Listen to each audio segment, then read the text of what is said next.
Yeah, you don't want to be driving down the highway and then the sun hits your windshield and it turns completely white. Yeah, that's weird. I don't know why it would be white. Like, I mean, I've had like dirty windshields where it was like it just looked like really streaky and dirty, and then it gets like really blurry when the sun hits it. Yeah, it's like that, but to an extreme. Like when the sun hits it, the blurriness is so intense that like the whole thing is white. Yeah, like it's refracting the light. You probably need to at least clean the inside of the windshield. Just hit it with some window cleaner. Yeah, I'm gonna do that because it was scary. I don't want to get in a car accident on my way to work. No. Yeah, I saw this movie one time where I forget which movie it was, but they were like driving a car down the street and like a raven or something, or like a crow hits right on the center, like it like sticks into the car windshield in the road, and it's like a jump scare, and then they like swerve off the road. And what's really funny is like the first time I saw that, I was seeing it with like I think 2 people, and I was like 16 at the time, and they had like they like screamed super loud at that part, and I just started laughing because I was like, oh my god, like that was just a bird. Like it wasn't even meant to be scary. I'm like, that could just happen to you. Maybe that's what makes it scary, is it could just happen to you, it's not like a fantasy. Yeah. Do you think you can find it if you just search like crow through a windshield? Crow through it's probably gonna be something really, really lame. Crow through a wind. Yeah, I mean, shield, knowing you, yeah, it'll probably be movie. I'm gonna guess this was like 2005 iconic bird scenes in horror. It's probably not that. That'll probably be actually good movies. I don't think it was The Omen. It was something like that. Have you ever seen The Birds, the Alfred Hitchcock movie? No, but that just came up on this search, Jacob. Yeah, that's what reminded me of it. Oh, The Birds. I have seen clips of it, but I've never watched the full movie. No. 1963. Holy crap. Yeah. 1963. Most of his movies are in black and white. Yep. Yeah, I've seen The Birds. It's all right. Like I don't know, the plot's like pretty flimsy. Like it's literally just like these 2 people are trapped in their house because there's so many birds outside, and they start trying to like attack the house and trying to get in and stuff. Yeah. I don't know. And then the ending's pretty anticlimactic, so but it's just an older movie, so that's they don't hold up very well. That reminds me of like the birds are like, well, basically, I'm thinking of like that movie, like Fog or Mist or something, and then like everybody that couldn't go outside because they couldn't go into the mist, and it's like the mist was the birds. Birds are like more comical though. Yeah, I'm not. Didn't they like CGI like the birds on the screen? What was that movie? It was like a really low budget horror movie, and it was like one of those like it's so bad it's good things. Like one of those ironic like. Yeah. Well, since we're already getting into it, we're talking about some horror classics today on People Also Search For. Yeah, the podcast where we answer the latest, greatest questions by searching the internet. And we watched. In today's case, we're searching for some horror movies because, we're in the spirit of the Halloween season. The weather's getting a little cold. One of my favorite seasons. The leaves are changing colors on the trees. Rake the lawn. Yeah, if you have a lawn. That's true. Rake the sidewalk, I guess. Oh, maybe they don't even have trees. We don't even know that. Who knows? But we got into some horror movies over the last couple weeks, and we figured we would talk about it just to help everyone else get into the spirit of the season. Maybe you are looking for some good suggestions of horror movies, and we mostly tried to find ones that were free, but I did end up renting a couple last night, but we'll get into that. But what's the movie, the CGI birds? Oh, it was CGI birds. I feel like it's a stupid like Sharknado type thing. Birdnado. CGI birds. horror movie. Maybe that'll get it.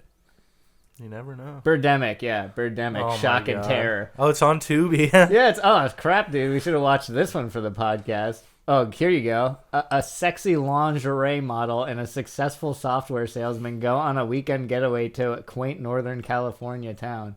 But then I guess the birds attack.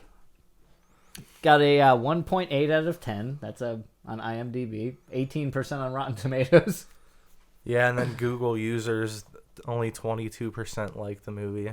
Yeah, so not even the fans like the movie. Oh my God, the fucking like. Oh, there you go. That's what I'm talking about. CGI birds like flying at the screen. Oh man, I kind of want to watch that.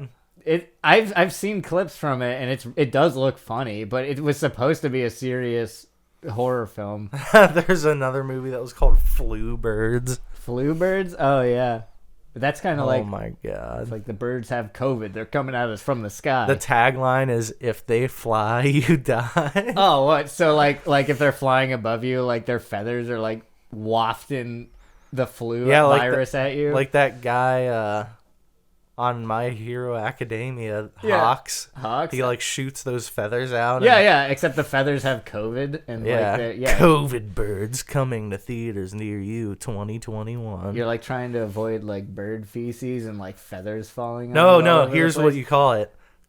CROWVIDs. Oh, CROW. You just made it, man. We gotta make it. You think CROWVIDs. we can have this done before the end of the Halloween CROWVIDs 19. CROWVIDs 19. Oh my god. Yeah, Yeah, that we could sounds do great. it. Yeah, It'll be pretty low budget. probably. We'll just use it'll like look just like this. Like well, we can Birdemic. just get like magazines and cut out pictures of birds and like and just Yeah, do it, like like South Park style, like have move them the wing up and down, flowing through the air. Yep. Yeah, paper cutout style animation. That's some intense stuff. I don't see how they make those episodes so quickly. It's one a week, man. Yeah, I don't know if they do it like that anymore, but I doubt it. But they did originally. they did. Yeah, I think like around season like 8 or 9, I think they were doing it like that, and they made that little like 30-minute documentary about it. Yeah, but that's not scary at all. Yeah. I don't think South Park did I'm sure they had Halloween episodes. Yeah, but they did like every year. Yeah, I never watched any of those. I don't think. What? Yeah, man, I never watched South Park around Halloween. I've seen all of them because I've literally seen every episode of South Park. That's up, intense. Man. Up until the current season, like I haven't seen the new one. Yeah. Apparently, the new one, it's all about like the pandemic and shit. What else are they gonna do? I know. It's a show that they make based on what's going on in real life. Yeah, I can't wait to watch it. It's gonna definitely bring some humor to the dour situation. Yeah, the dour 8-month-long situation now. Speaking of dour situations, Ryan. Yeah. The first movie that I watched, and I believe the first movie that you watched. Oh yeah. To get into the spirit is a little movie from was like the early 80s, I think. I think it was, yeah. Called Chopping Mall.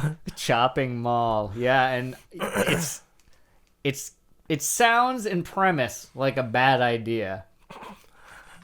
But no, actually the premise could be good, but the way they executed it is awful. I don't know. Yeah, that's true. It's from 1986, and the short synopsis is these are 3 malfunctioning security droids terrorize a group of teenagers locked inside a shopping mall. And one of those teenagers is constantly chewing gum through the whole movie. It's so disgusting. He's like, hey, so, yeah, we gotta get away from these robots. Yeah. Actually, no, I mean, it's not the whole movie because he was the first one to die. Spoilers. Yeah. It was good, though, because after he died, there was no more chewing noise in your ear. Yeah, I was glad that they killed him first. But I don't know. You can imagine that you could make this movie badass. Like, imagine, like, iRobot meets fucking, like, Dawn of the Dead, where they're, trapped in the mall. But then there's, like, sophisticated AI robots. Yeah. And they're just, like, hunting you. Because these robots were just, like, they looked like Wall-E. Yeah, they really do. They had like tank treads, and they were so fucking loud that it made them like not intimidating. They were all slow and like, and then they were like, not properly engineered either. Like they looked like they were all glued together. You know what I mean? Like it didn't look convincing as like.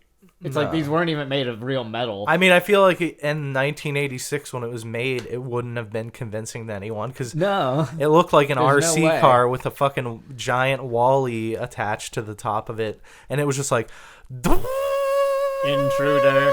Yeah, and then it was like so stereotypical. And then for whatever reason, you could have made this robot have any type of weapon that was like a practical effect, and it would have been fucking badass. Like, I think maybe it had like a little like claw thing that extended out, and it like killed at least one person like that. Didn't it have like wires that came out of it and electrocuted something? I think, right? I don't know. I can't remember that specifically, but I know that it did have fucking lasers. Laser beams, yeah. Which was like, why would I had that written down too. If you made it shoot fucking like table saw blades out, that would be way more badass. Well, and here's what is ridiculous about the laser beams. Laser beams are a one-hit kill. We know this.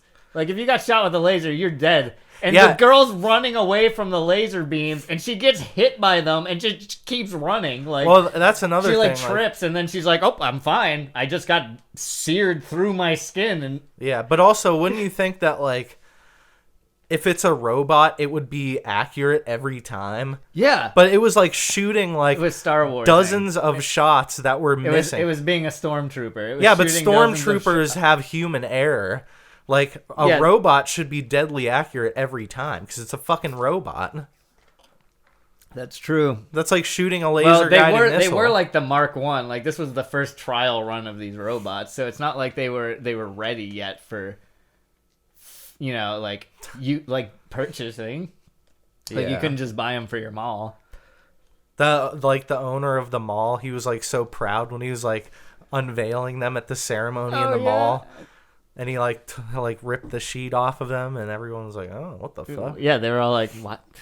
Who designed these? These don't look intimidating at all." And here's the funny thing: is they actually have like robots like this now. Like they have the maid robots at hotels that like walk around and they'll bring you. Well, they roll around and they'll bring you food and they'll like bring you towels and stuff.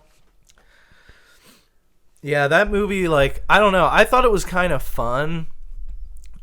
Just because, like, it was kind of a silly premise, and I don't know. It was definitely, like, kind of self-aware, and it had, like, plenty of, like, what were supposed to be comic relief moments. It was lighthearted, you know? Yeah, it didn't take itself seriously, yeah, it was very obvious, but here's the thing, like, what's weird is although this movie is one of the ones where it should have been really bad, out of the ones I watched, it was one of my favorite ones just because I was like, yeah, this is like, it's one of the, it's so bad it's good. It's just bad enough where you're like, wow, they put some effort into this, but they like did a decent job.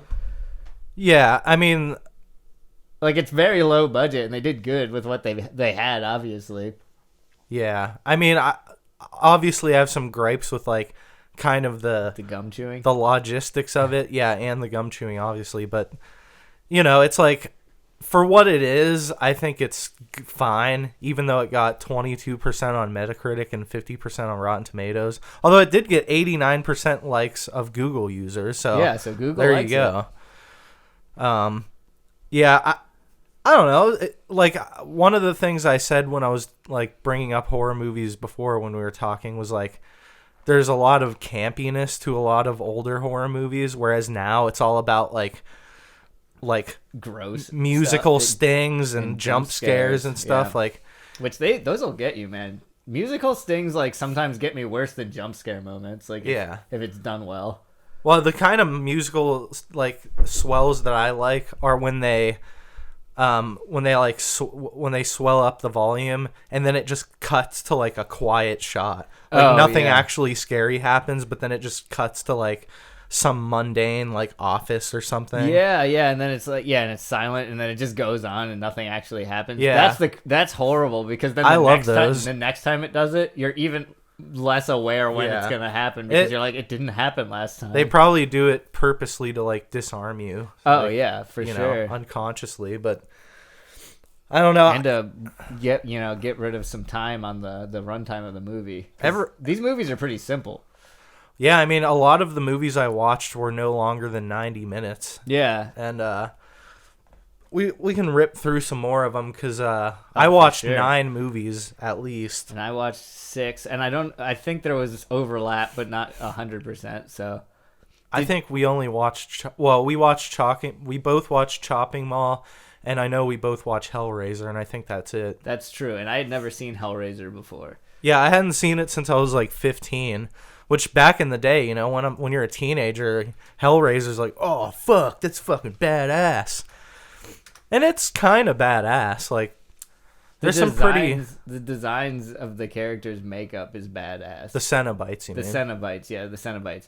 The human characters are just... humans, Yeah, but the Cenobite characters, every single design of them is really cool, and the makeup's like solid, man. Oh yeah, I mean all the practical effects in Hellraiser are good because it's what's his name, Clive Barker. He's the director. Clive Barker, and that's just kind of like his style. But the best practical effect in Hellraiser is like. They're moving, like this couple is like moving their furniture and stuff into this house that they just got, and apparently the guy's brother Frank used to like live there, and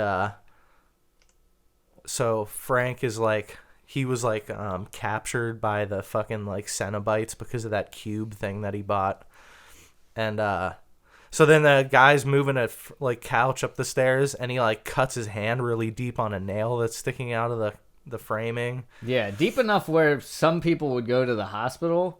Yeah. Like, but he's just like, it's fine. He just like wraps it in a towel or Yeah. something. He's just like, it's all good. And But it's like a gash that's like half of his hand is ripped open. Yeah, and so he like loses significant amount of blood, and it goes all over the attic floor. And so then Frank's like dead spirit like uses the blood to like reconjure himself into the physical world. Yeah. And he fucking like his skeleton like morphs from the blood out of the attic floor, and it's fucking disgusting. Yeah. Like it's super like goopy and like nasty, and chunks are falling off and shit, and he's like halfway in the floor and halfway out. And he's like pulling himself out and screaming. It's a pretty like if you're like sensitive to like gore, it might be a little too much for you because there's a lot of gory practical effects in the movie. But you could watch Chopping Mall. That one didn't have that many gory moments. No, that one was very mild. That was kids stuff. Yeah. Compared to Hellraiser. Oh yeah. I mean. And the premise of Hellraiser is like pretty adult, yeah, pretty disturbing as well because it has more to do with like interdimensional beings, So it kind of takes it into a sci-fi realm a little bit. Interdimensional beings and a drama feature on the side of it is what I would describe Hellraiser as. Yeah, there's like an A story and a B story, and one's like grounded in reality with that family, and yeah, but if we don't want to spoil too much of it. But that's how I would describe it. Yeah. Because I wasn't expecting Hellraiser to be like have anything that was like any drama type thing in it, but it was like half drama, half horror. So I also thought it was weird because like even in the description it says it's a 1987 British supernatural horror film written and directed by Clive Barker, which I knew he was British, but like the way like the fact that they describe it as a British horror movie is funny because all the characters speak like American English. Only the woman is British, remember? Oh yeah. His like fiance or his wife, His wife, yeah. So that was Barker's directorial debut. Oh. So it was the first one that Clive Barker directed. Yeah. Well, he did a good job on that one. I bet the other Hellraisers weren't directed by him because those I've heard are very terrible. I don't know. First one's definitely worth it though. Watch that one. None of them are really a critical hit, but the original Hellraiser is more of like a cult hit, a cult classic. And yeah, I think the sequels of it are probably pretty well reviled. I mean, I think 2 and 3 are on Tubi as well, so if you want to watch the first 3, you can go watch them for free. Yeah, just download Tubi, T-U-B-I. Not sponsored content. It's free. This is how, but there was a lot of good stuff on there for free, so I'm not saying that I don't endorse this. No, yeah, one of the other free movies I watched on there is called Wishmaster, which is also heavy on the practical effects, and I think it's from 1997. Yep, 1997. But there are probably more practical effects in this movie than I've seen in any other movie in my life. Oh, man. I didn't watch this one. Maybe I'll have to go back and watch it. Unfortunately, well, it got 89% likes from the Google users and then 28 on Rotten Tomatoes. Rotten Tomatoes isn't going to rank any... Even Halloween is not going to have a high score on Rotten Tomatoes. I don't know about that. It was directed by Robert Kurtzman. Unfortunately, though... it was produced, though, by Wes Craven. I don't think he really worked on it, but he was probably like the executive producer. Yeah, he was like, I was involved. Because at the beginning it says Wes Craven Presents, so I think it's just his name is on it. But, he's famous for Nightmare on Elm Street. Yep. And,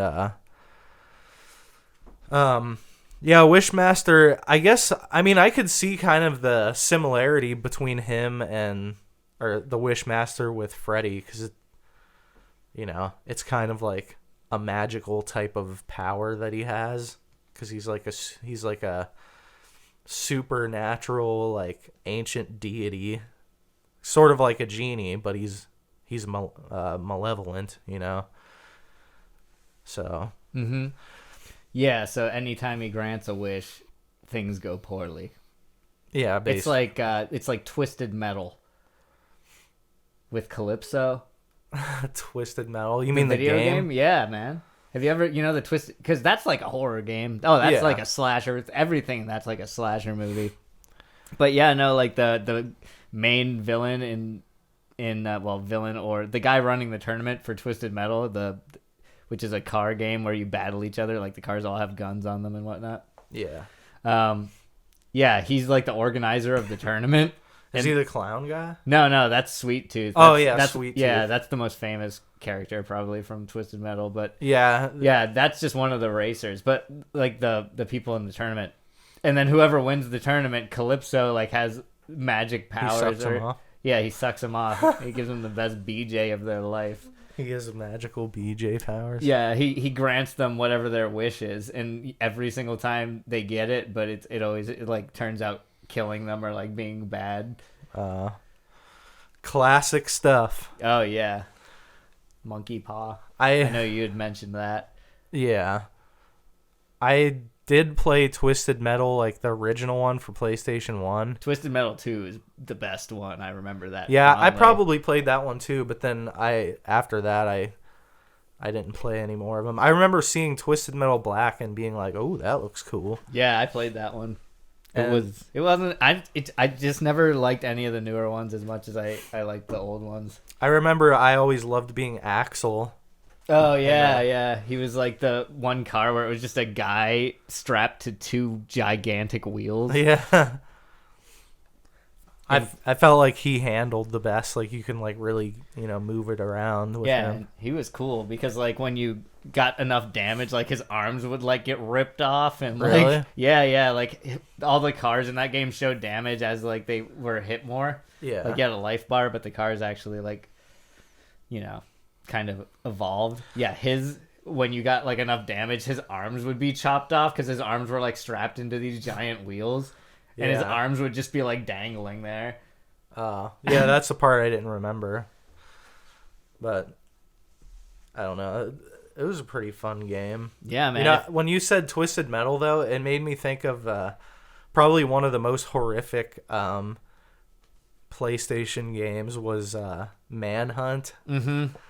That one was really a horrific game. Like, yeah, that was made to be a horror game. because it was like essentially looked like it was a snuff film, and you were basically just going around trying to kill guys before they killed you. Yeah. And like that, you had like different styles of execution. Like you could like garrote somebody to, like, and asphyxiate them. Oh, yeah. But the best one though was like you would put like a baseball bat like in front of their like neck, like in front of their like windpipe, and you'd like pull back really hard until they started like fainting, and then like they would just be kind of like swaying there down on their knees, and then you would take the bat and just wind up and like beat the fuck out of their head, and like it like exploded out the front of their head like a big hole. Wasn't that game banned in multiple countries because of how disturbing it was? Yeah, that's an infamous game. I've seen people play it, but I've never played it myself. Yeah, it's pretty brutal. And then they even made a second one that was like more brutal and more realistic. Ew, God. Maybe that's the one that got banned.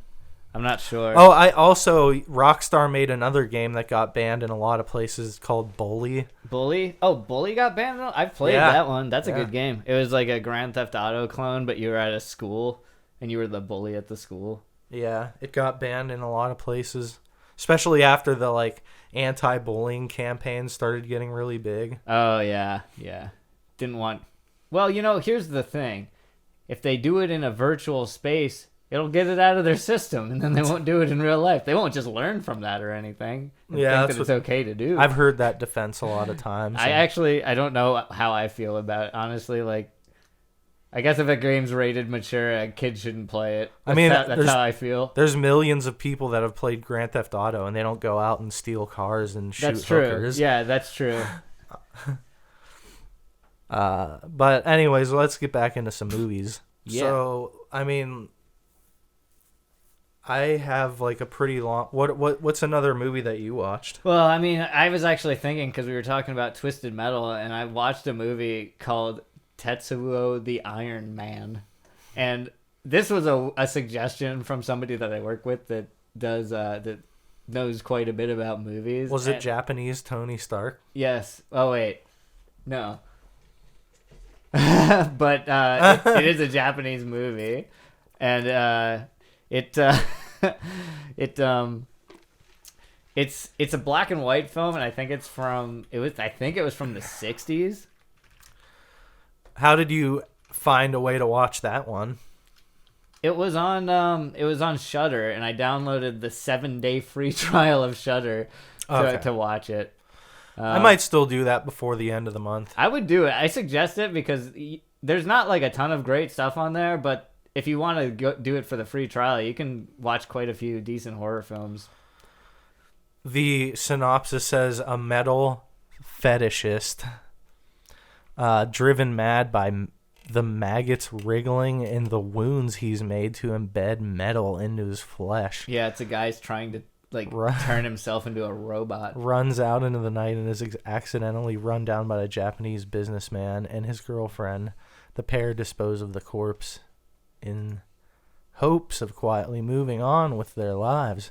However, the businessman soon finds that he is now plagued by a vicious curse that transforms his flesh into iron. Yeah, so let me explain this a little bit, because what happens is this is a very dynamic film, as in like the camera shots and everything it clips so often, and it's almost like watching a constant subliminal message.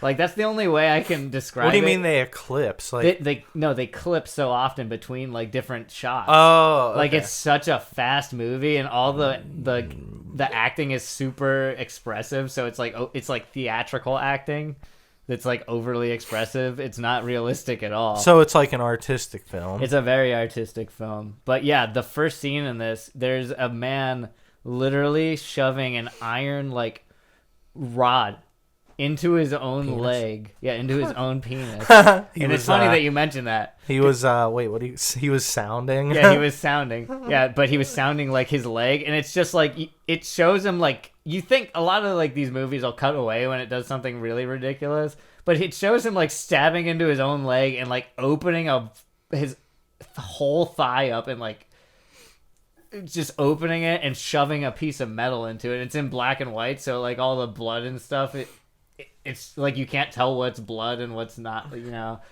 It's pretty gruesome. But I actually wrote down one of the scenes in this, and it's funny that you mentioned penises.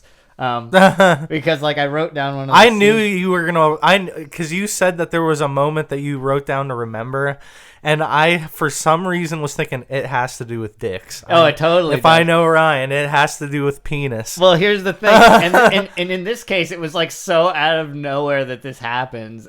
I was just like completely confused. So here's what I wrote down after watching Tetsuo the Iron Man.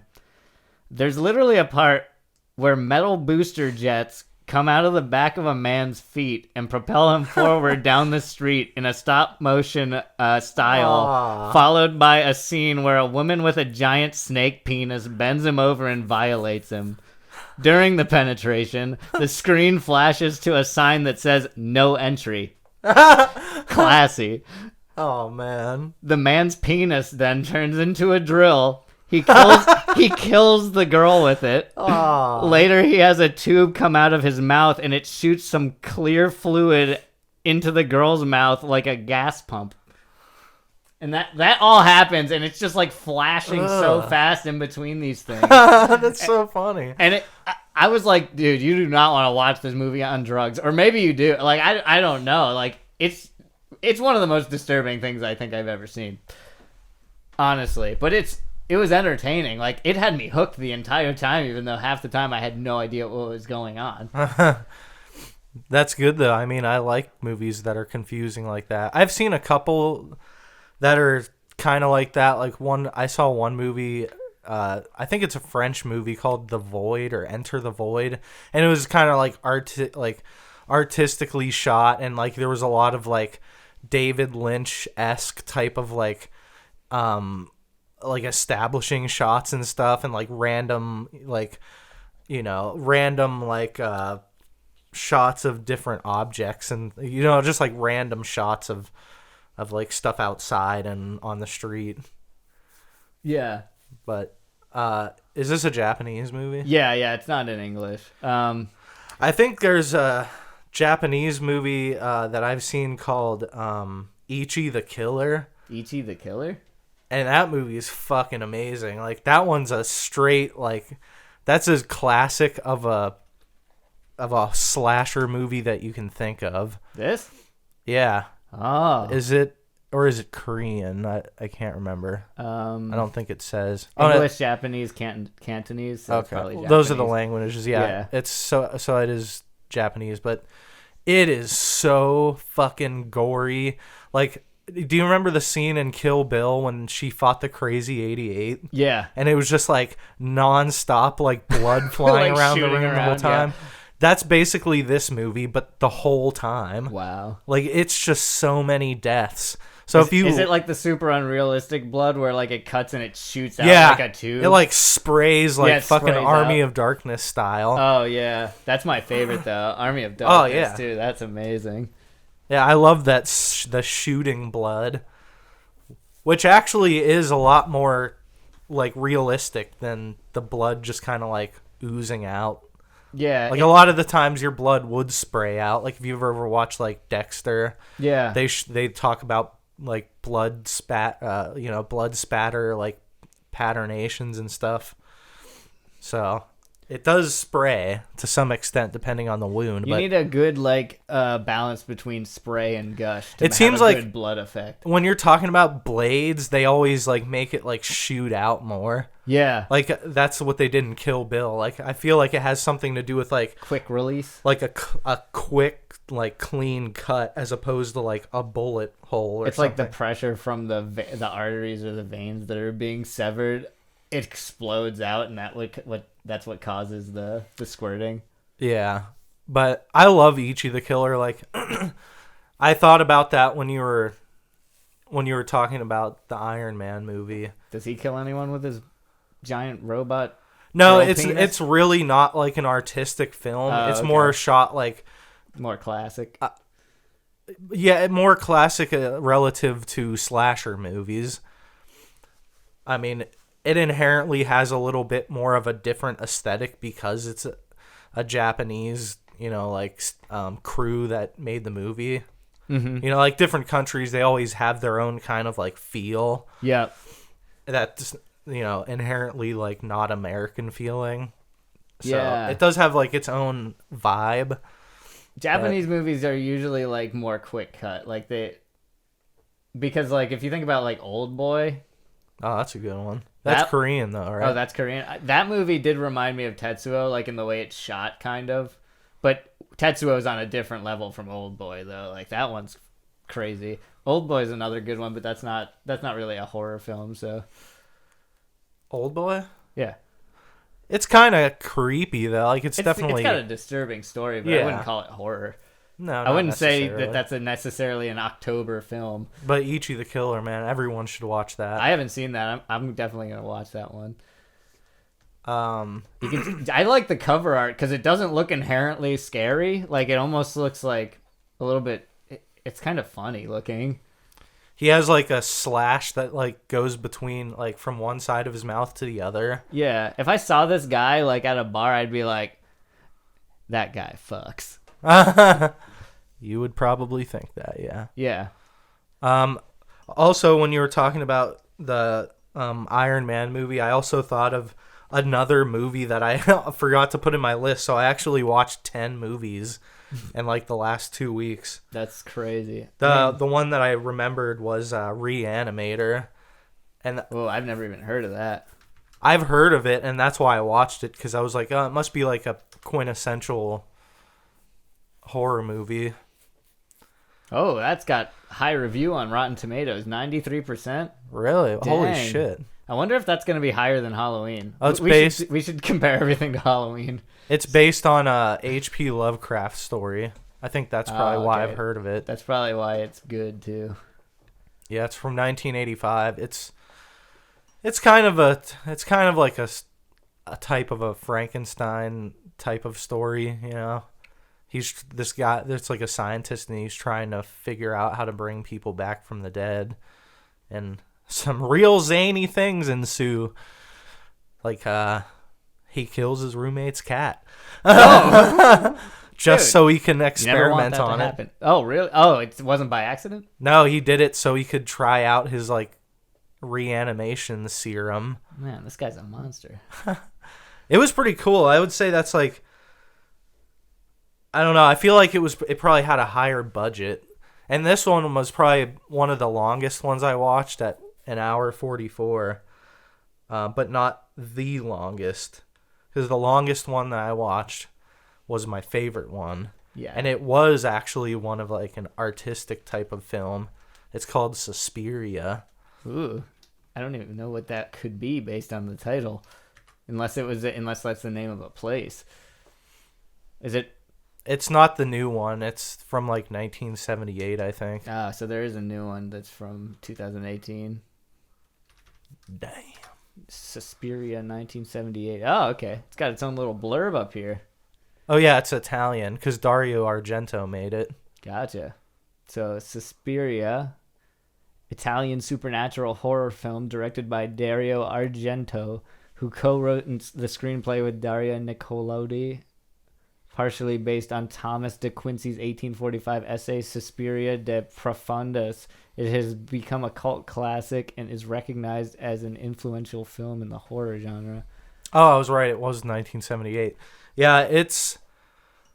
Oh, man. It's so fucking creepy because of, like the environments and the lighting. Like, they use a lot of, like, colored lighting to, like, create different atmospheres. It's fucking creepy. What's the like the plot though? Like why is it called Suspiria? It's like a ballet troupe, and they like live in this giant mansion. Oh, and like murders keep happening and they don't know like how it's happening.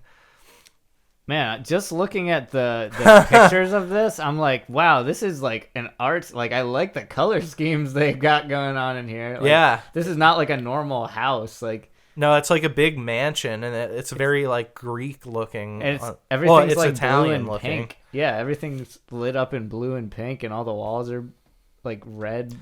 I would say it has a little element of like trippiness. Like, yeah, I'm like kind of thinking I'm about into it. like the symmetry and like quietness of like, it's like The almost Shining. Wes Anderson. No. Well, maybe to the extent of like showing. I'm just talking color. Like, it's not as pastel. It's like the bright. Yeah, it's version not of that. pastel, but there's definitely like It's hints of neon. like geometry and shit. Yeah, that's what I was thinking when I thought. Wes Yeah, Anderson. similar to like how The Shining had that, Yeah. you know, like where the kid's like riding down the hallways and it just looks like a endless maze of the same thing over and over. Something that you might think of when you think Alice in Wonderland. Like if you were like in a house from that world. Yeah. Also, I think the main actor, she's like pretty hot. That's on this in the second image. That's like the main character. I like. She's not too bad to look at. Well, and that's how it is in most of these movies. They always had like a very attractive like female cast that in the 80s for some reason never wore bras. Yeah. Like, never. Like I feel like that was like in the contract for the 80s slasher films was, yeah, if you're a woman and you are being hired as an actress on this film, you're not allowed to wear a bra at any moment during filming. And you would always see their hard nipples. Like, yeah, and it's just so obvious. It's like, oh my god, like they do that on purpose, and it's just in every single one of them. Yeah, I was actually watching last night. I watched the original Friday the 13th, and there was a scene where like the girl's nipples were like really hard, like very erect. Yeah, under the shirt, and you could just and like I remember she said some line, and then I was like, and look at my hard nipples. Like wait, really? She actually pointed it no, out? No, I said it like after she said her line. Oh, like you voiced her line. Yeah, but I was disappointed by that movie. Yeah, well, I would think it would have a higher score than this, but it's 64% on Rotten Tomatoes. Only a 6.5 out of 10 on IMDb. Like that's pretty low. Like that's way lower than Suspiria. That was 83. I think like I thought that I had seen it, but I really don't think that I did, because to my surprise, like Jason isn't even a character in the first one. Like they mention him, but he's not a character. So I'm wondering if Friday the 13th 2 was when Jason first showed up. Okay, so that's the second entry in the long-running horror series focused on a group of teenagers, would-be counselors converging on Camp Crystal Lake for training under the tutelage of head counselor Paul. Inevitably, Paul relates to the story of Jason Voorhes, a boy who ostensibly drowned at the camp and whose mother murdered a group of counselors in revenge. No one takes the tale seriously until very much alive Jason begins gruesomely eliminating people. Oh, okay. So he's definitely in the second one. So the first one you said was about the mom. I don't know if it's his mom. It's some relative, because she says her name's like Debbie Voorhees or some shit. And it's like, then it eventually reveals that she was the one that was murdering people. Oh, yeah. Well, yeah, and even in the later ones, she's like controlling Jason. Like it's like her spirit or something. Like she's like underground and she's dead, but she brings him back and controls him. It's never actually him. It's like she's using him as a puppet. I always remember when I would go to the video store as a little kid, I would see the cover, like I would see the VHS box art for Jason Goes to Hell. And there was that weird, like, snaky, like, maggot type thing crawling through the mask. Yeah. And I always was just thinking, like, oh, man, that movie's probably badass. Oh, dude, look at this, though. Jason that's in the second one is not even, like, the one with the hockey mask. He's got, like, a bag on his head. Yeah, he looks like the guy from Texas Chainsaw Massacre. Yeah, so maybe it's number 3 where the hockey mask is from. Yeah. Okay, so Friday the 13th 3. is the one that with the classic Jason you think about. Now, I want to know if Friday the 13th 3 has a higher rating on this. No! Oh, not 11%? They show his face. Is that... He looks... Oh, yeah, that is him. That is him. What the heck? Well, no wonder it's He not looks scary. like that guy from the Goonies. Yeah, like Sloth. He looks exactly like Sloth from the Goonies, and that takes you out of it. It's like if he didn't have the mask, that wouldn't be a scary movie at all. Look at this. Hey, you guys. Oh man, yeah. But okay, so I can't believe it's not until the third one where the hockey mask shows up. I would think that would have been way earlier on since it's so iconic.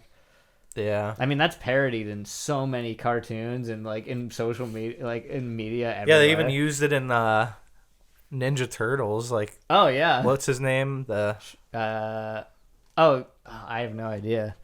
I know the guy that played. He was actually a hockey player. The hockey, yeah, he's got like a hockey. I forget his name. He's like one of the classic characters though.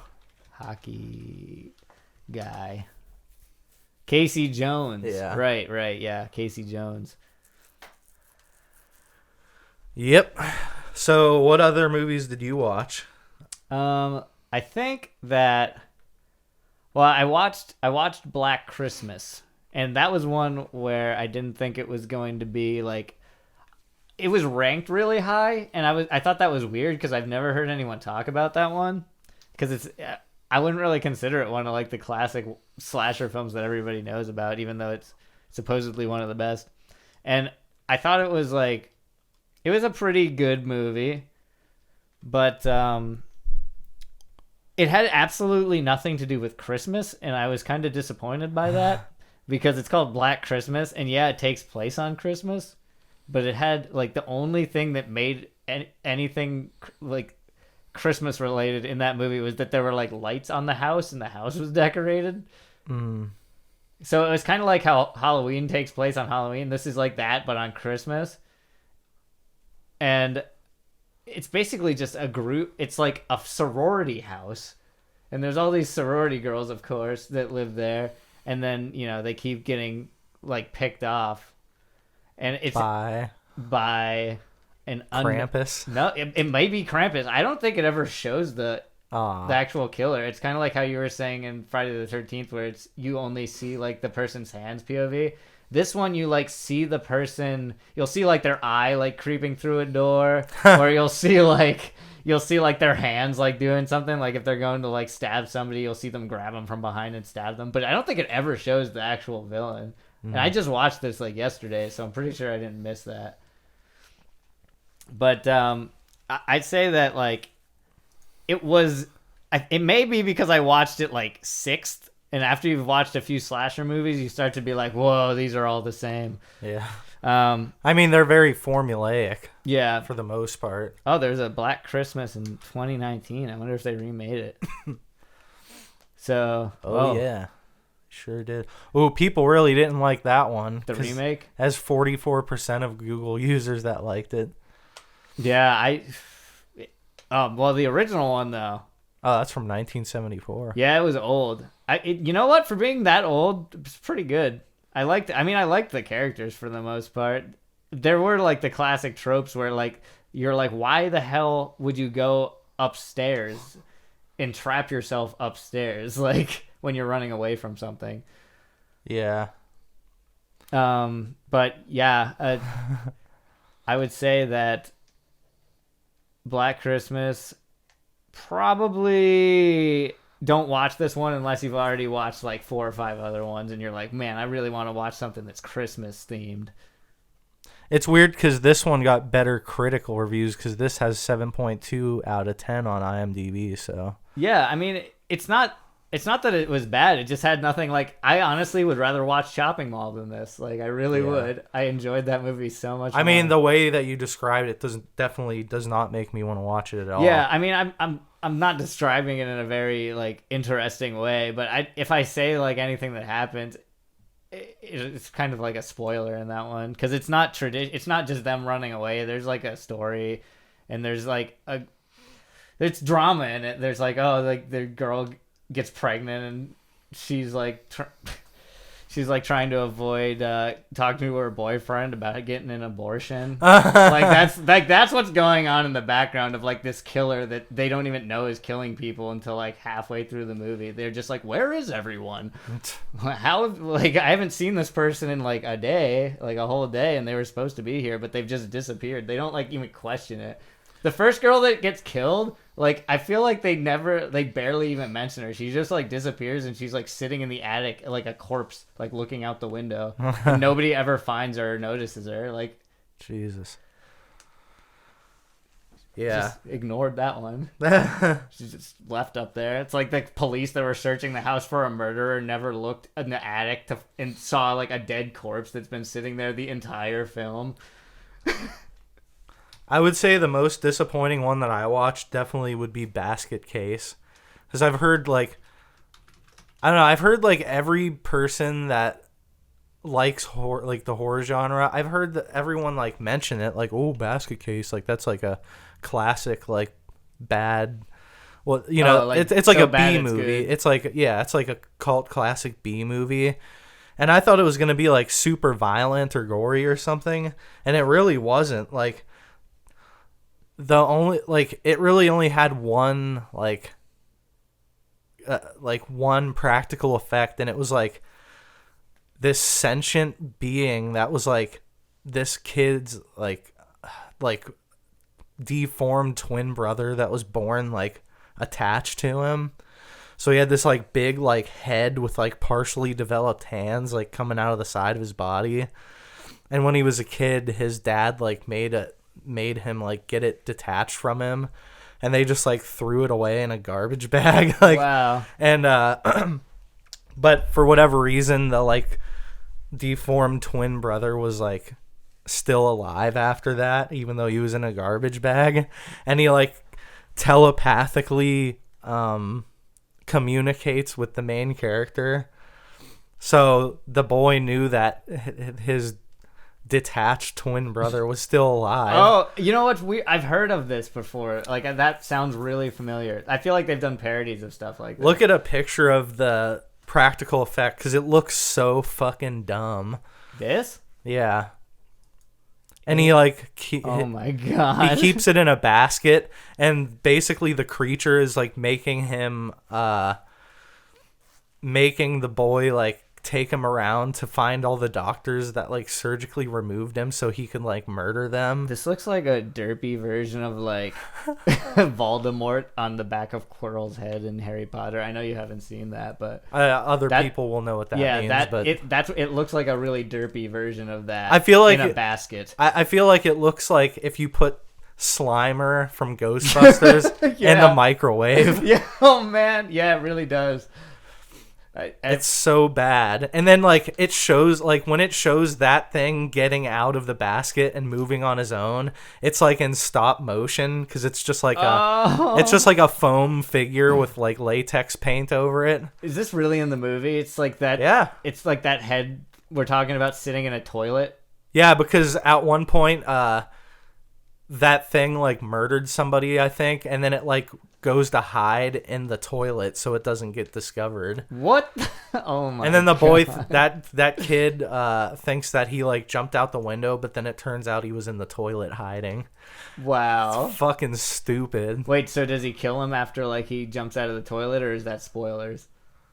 We don't want to say what happened. Kill who? Well, does like when the boy is in the bathroom and the monster's hiding in the toilet, does it like jump out of the toilet and kill the boy? Like when he no, the boy like takes care of him. Like he's taken care of him his whole life. Friend. Oh yeah. Oh right. That's his brother. His dead brother. Yeah, or not dead. His alive brother that's mutated. It's so bad. And then the ending is like, I don't know. The whole movie is fucking absurd, and just the effects are so bad. Like it shows him like. You know, like in like shitty B movies, they'll like throw something to make it look like it's like leaping through the air. Yeah, they'll just kind of like it'll be like a ragdoll. Yeah, it's like that, and then the person will like catch it and like like flail around. Yeah, its and legs and arms are just flopping. It doesn't even have legs though. Oh yeah, this doesn't. It's just like a head with arms, and it's just it doesn't even look like it's grabbing them. They're like clearly just like holding it and flailing around, and slowly like a small amount of like blood will like form on their neck, like as if they had like a blood pouch in there, and it's just like leaking. Like you don't even know what got injured. Yeah, it looks as if it's supposed to be biting them like on their neck, but it's not convincing at all. Well, and its mouth doesn't even move probably. Yeah, that one's facing away from the camera. I mean, if you want to see something that's like bad, it's so bad that it's funny. But to me, I didn't even like think it was that funny. I just was like laughing because of how like little effort they made or put into making it look realistic. Well, I mean, these movies are probably pretty low budget. Like some of them, like I feel like these were probably like a make a quick buck in October movies, you know, when they all came out. Yeah, probably. But, yeah, I mean that's what they still do now. Just so we can get through the rest of them, I'll just mention the other ones I watched, which was Children of the Corn, which I had never seen before. That's like a Stephen King one. That one's not really a slasher. I mean, no, it is. I guess it but is. there's not like a ton of murder. Yeah. Although the funny thing is like one of the first violent things that happens is a kid gets like ran over by a car. Mm-hmm. And I was like, whoa, holy fuck. Like I wasn't expecting that. But the person that plays like the creepy kid with the hat, I think his name's like Jebediah or some shit. Yeah, like, he's like a preacher. He's really creepy. Apparently it was a guy that had that disease where you like age slower, so you're like small and look like boyish. So that person wasn't even played by a kid. That's why he looked so out of place. Yeah, that makes sense. Or Ezekiel, I think that might be his name. Ezekiel, yeah. That one was, I don't know, it wasn't bad, but it also like wasn't that scary or anything. Yeah. Did you watch Sleepaway Camp? No. Oh man, because like here's the thing about Sleepaway Camp. That one's a critically acclaimed one as well, and it's honestly, it was a decent movie. Like I enjoyed it. It's just weird because all the people in it. There's like it's one of those movies where it's got children in it, but then there's like adults that are kind of acting as children as well. So it's a little bit weird, and it's basically everyone's away at camp and somebody starts murdering people. Kind of typical, but here's the thing about it. You can tell from the first kill in it that it is going to be brutal because it's like a chef. And this dude's like a complete dude. Like, he's a bad dude. You can tell. Like, it alludes to things it alludes to things, and you're just like, I can't believe it. This is even allowed to be in a film. Like, I don't know if they get away with this now.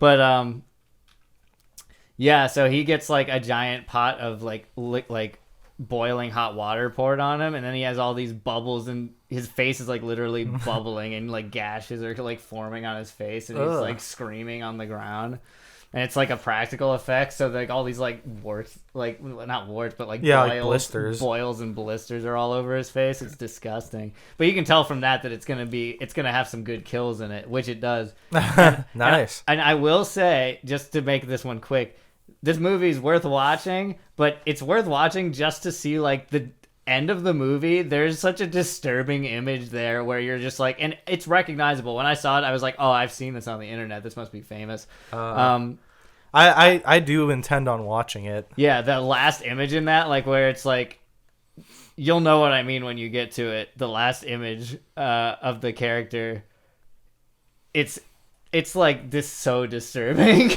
Nice. Yeah, I mean that one haunted me. Like that's an image that just stays in my mind. Like one good point. Like if somebody says there's a lot of good kills in a movie, that's when I'm like, all right, I'll watch it. Yeah, that's why I like some of them Ichi are really the Killer. funny. Some of them are funny, but it's like they're almost like juvenile kills. But some of them the practical effects look like really brutal. So I love that. Like Army of Darkness has a lot of like overly dramatized kills, and it's so fucking funny to me. Yeah. That's definitely different. It's not gory like that. Oh, okay. But yeah, I like some good kills, and they're There were plenty of good kills in the new version of Halloween, which I rented last night. I think it's from 2018, but woo! There's parts in the movie that I was actually like, holy fuck, this is creepy. Like, it was like, it gets really intense. Like, I wasn't scared, but it really builds and builds to where you're like, oh fuck, oh fuck, oh fuck. But it's essentially like a Where Are They Now type of movie, where it's like, this is set like 40 years after the original Halloween, like the first two movies. Whoa, I didn't know that. Yeah, so like I need to get on this one. What's her name? Is it Jamie Lee Curtis? No. Wait, who plays Laurie Strode? Maybe it is. Yeah, it is Jamie Lee Curtis. She's like playing the same character that she did in the first two movies, and like Michael Myers is like an old man essentially, and yeah, obviously he gets out of prison and goes on a rampage again, and surprisingly, Michael Myers, one of the first people he kills is a little kid. Really? And it's just like, oh fuck, they went hard with this one. Yeah, and so that was a little surprising. And does it just like show it? Is it like a slash and like blood splatter? Nah, I think he crushes his windpipe. Oh, okay. But there's a lot of good kills in the movie, and so that makes it worth it. But I don't know, it is really like intense. Like I thought it was pretty well done. That definitely makes you. Which one do you like better, the new Halloween or the original Halloween? Because I definitely want to get to the original Halloween, because that's like you can't beat the classic John Carpenter's Halloween. Yeah, let's see which one did it's better. So classic. But the new one was good. I liked it. Lives up to the reputation of. I liked Halloween, it just as much as I liked Myers. the Rob Zombie ones. I guess, but the Rob Zombie ones were more like prequels, so very different feelings. Yeah. The original one is from 1978, as well as some of the other movies we mentioned earlier. Oh man, Judy Greer played one of the characters in the new ones, and I was just like, I just love Judy Greer so much. She's in the original Halloween. That's no, she wasn't. But I'm just wasn't? saying, she's one of my favorite actors. Man, the Google's wrong. It says that she was in the original Halloween from 1978. I think this is just showing all different people that played in movies called Halloween. Oh, okay. Oh, yeah, because the Halloween set has like multiple. It's got John Carpenter, Rob Zombie, David Gordon Green, so it's got all of them. Okay. I really just want to look at this original Halloween because I did rewatch it and it's good. Now here's the funny thing. Yeah, because you remembered Halloween 2 better when we originally talked about this because you thought it was in a hospital, right? I got them confused because then when I watched this new one, I was like, oh, okay, yeah, now I remember the original one a lot more because it's based in the same town. Yeah, it's in this town and it's like a suburban neighborhood kind of, and there's just 2 houses across from each other. Yeah. Yeah, so the original Halloween got a 96 on Rotten Tomatoes, 87 on Metacritic, and 7.8 out of 10 on IMDb. I knew this was going to be the highest one out of everything. Like, pretty much everybody knows that Halloween's like the quintessential slasher horror film. I also think it came before. Oh, maybe did Friday the 13th also come out in 1978? Because it might have come out the same year, but I thought that Halloween was like the original beginnings slasher film, like when that became like a genre. Friday the 13th wasn't until 1980. So okay, yeah. We can just type in real quick. What's the original slasher? Because I'm pretty sure it is Halloween. What was the first slasher movie? Depends on who you ask, but Bay of Blood 1971, The Texas Chainsaw Massacre, and Black Christmas both 1974 are most often cited. Oh, so maybe that's why Black Christmas is so famous, because it was one of the originals. Yeah. So knowing that now, Black Christmas is definitely a good movie. Like, if it was one of the ones that was first, I had just watched so many movies before, and I was just like, oh. But if Black Christmas paved the way for some of these other movies, I mean, you got to give it credit for that. Although, people also ask, there's a good point, is Psycho the first slasher film? Because is definitely, you can't call it anything but a slasher film. That's true. And it's definitely probably like that one influenced a lot of the other ones. Like in Texas Chainsaw Massacre, there's like a clear nod to Psycho with the parents that are in the attic of the house. Like as soon as that happened in the Texas Chainsaw Massacre, I was like, I was immediately reminded of Psycho. So yeah, click on that first one that says, "Is Psycho the first slasher film?" Psycho, arguably the first slasher movie ever made, came out in 1960. A Halloween. The definitive slasher movie that kicked off the 1980s horror craze associated with the subgenre came out in 1978. Yeah, that's the year that Halloween came out. Yeah, so basically... So it wasn't called slasher films until 1978. So Halloween essentially made the name slasher popular, but the first slasher movie was technically Psycho, in my opinion, because now that you say that, like, Psycho's a fantastic movie. I thought watching a movie that old would be boring, and when I turned it on, I was like hooked the entire time. Mm-hmm. If you've never seen Psycho, that needs to be an October movie. Oh yeah, for sure. I would say that's probably in the list of like 50 like classic American films, like in general. Yeah. I actually saw it because I watched it in a history of motion pictures class at college, so you can tell like it's a very important film, and it's good. Like, it's entertaining the whole way through. Yeah, it's paced out pretty well. Also, the one other movie I watched that is also paced out pretty well, even though I wouldn't say it's necessarily a horror movie. They definitely do like a couple jump scares in it, but it has more of the feeling of, have you ever seen Ex Machina? Yeah. That movie about the guy who's like working on AI robots. Mm-hmm. It feels like that, but it's essentially just like this guy hires a photographer to like come and document him for the day. And he tells the guy, like, I have terminal cancer, and they're giving me, like, 3 months to live. Oh. And then he starts having him, like, following him around and documenting his life so his future son can see what he was like.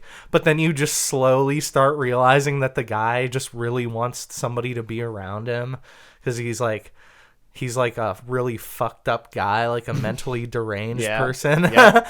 And then so you start, but it doesn't, like, ever overtly, like, I don't know, they just keep dropping more hints that, like, oh, this guy is, like, just manipulating somebody into, like, hanging out with them, and he starts getting clingy and be like, oh, why don't you just stay for a drink? Oh, why don't you just stay the night? And, like, stuff like that. And it's just fucking creepy as hell. The movie's called Creep.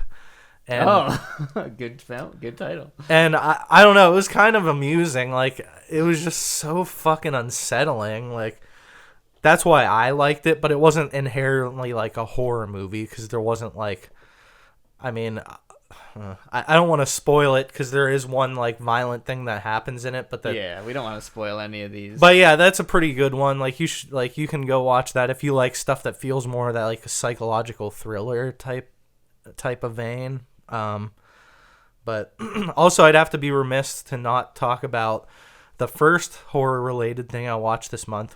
It's not a movie though. It was one of the newer seasons of American Horror Story. Oh yeah. I think it's the 10th season. It's called Apocalypse. And that thing was fucking amazing. Like every time I watch another season of American Horror Story, I'm like, fuck, I keep forgetting how amazing this show is. Yeah. I love it so much. Like I'm about to watch the 80s season now. Like it's like a period thing that's set in the I should 80s. go back and watch that too because we have a little bit of time left in October here. Oh yeah, I'm definitely gonna watch that now that we're not building up a list of horror movies that we've seen because they're starting to wear a little thin on me, to be honest. Yeah, so. Yeah. I've but got I mean, a few more, but most of the ones I watched were pretty good, and I mean, everyone definitely should go watch American Horror Story. Because Yeah. if you love horror stuff, then I don't see how you would not like that show. Yeah, and if you're a weeb, go watch the new season of Higurashi because they finally are remaking Higurashi, but it's not a remake. Like they changed the story from the original one. So watch the original one and then watch the remake that's airing now. Had to slip in a weeb. Yeah, I had to right slip it in. I forgot about that. But yeah, is Higurashi like a horror based show? Yeah, it's a horror show. It's like a psychological horror. Where there's like a string of murders of all the people in like a small rural town, and the main character had just like moved there, and he's like with the police. He's like kind of trying to figure out how things are going down, but it's messed up, man. That was kind of a bad way to describe it. Like honestly, I don't even know how to describe it without just you watching it. It's very confusing, but it's like it makes you think a lot. So, and as far as horror anime go, there's not one that's better, in my opinion. Nice. I mean, I'd probably be willing to give it a try just because I like some cartoon violence from time to time. If you watch the original series, and you make it to like the 5th and 6th episodes, like that's when you're gonna know if that show is for you or not, for sure. Like it upscales so much from like that point, and once you get like the bug you want to know, you need to know what's going on. Like it confuses, and you'll be confused until like the end of the 2nd season, and then you'll still be confused, and then you'll have to watch it again, and then you'll be like, okay, I think I get it now. Nice. So it's one of those ones. There's so much going on.